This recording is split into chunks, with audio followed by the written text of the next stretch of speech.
Create your own path. It all begins in the mind. Illustrated and written by M.W. Bennett. Narrated by Luke Pettit. Mom voiced by Lisa Bennett. Music by Patrick Scales Charles.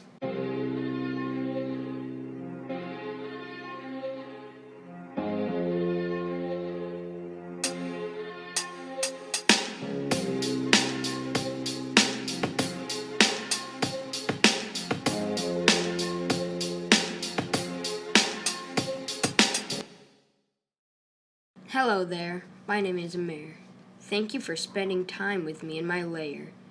Today, there are some thoughts I'd like to share. Where is my lair, you ask?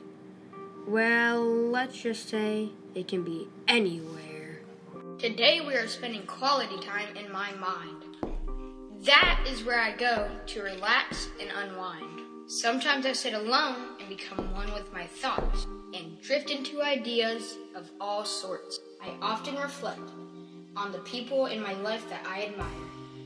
I think of them when I'm inspired. I often observe my friends and family, paying close attention to their unique qualities. For example, whenever there's silence in my alone time, my older brother Clint quickly comes to mind. If I were as tall as he, I could reach the higher shelf and retrieve the cookie jar myself. My thoughts take me to school, where my real problems occur. In Mr. Bullfile's math class, everything is a blur.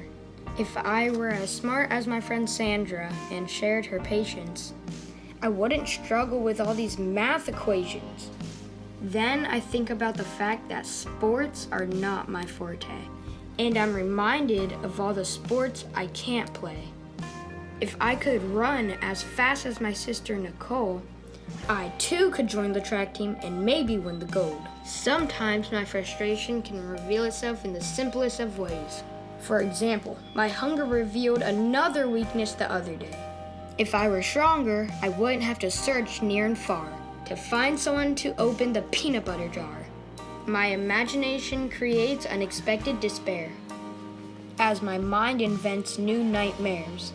If I were more courageous and weren't so scared of the unknown, I could go into the basement alone.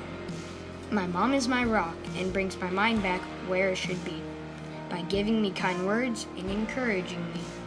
When she heard me speak of my frustrations and my irritations, she said, "Try not to focus on your limitations. You should never envy what others do and what they have to give. She told me, You don't know what they have to do just to live. Be grateful for your gifts and what you have. Build on your strengths and create your own path. There you will find your true freedom, but it begins in the mind." The more I thought about it, the more I knew she was right. So I began to focus on the parts of me I liked. I regained control of my thoughts with new ideas to tell, so I thought about all the things that I do well. Create your own path.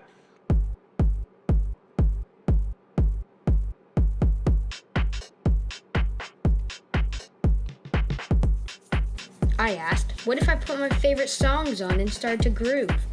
What if I began to dance and rehearsed my new moves? Your own path. Create your own path. Create your own path.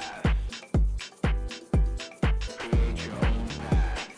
It all begins in the mind. What if I unloaded my supplies and worked from the heart, as I practiced my techniques to master my art? Though I have trouble understanding math and many of its facets, what if Sandra tutored me and I improved my study habits?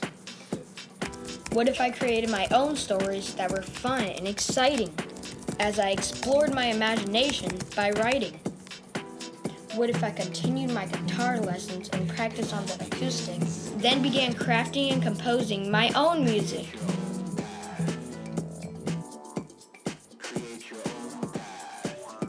What if I spent my spare time feeding my body and mind with wholesome snacks and reading, instead of filling them with video games and unhealthy eating? What if I focused my energy on fulfilling my innermost desires? Then I will have more chances to be great, to aspire. What if I changed the way others saw me by doing things that made me feel free? What if I began to think outside the box and proceeded to just be? Then I can be a better me.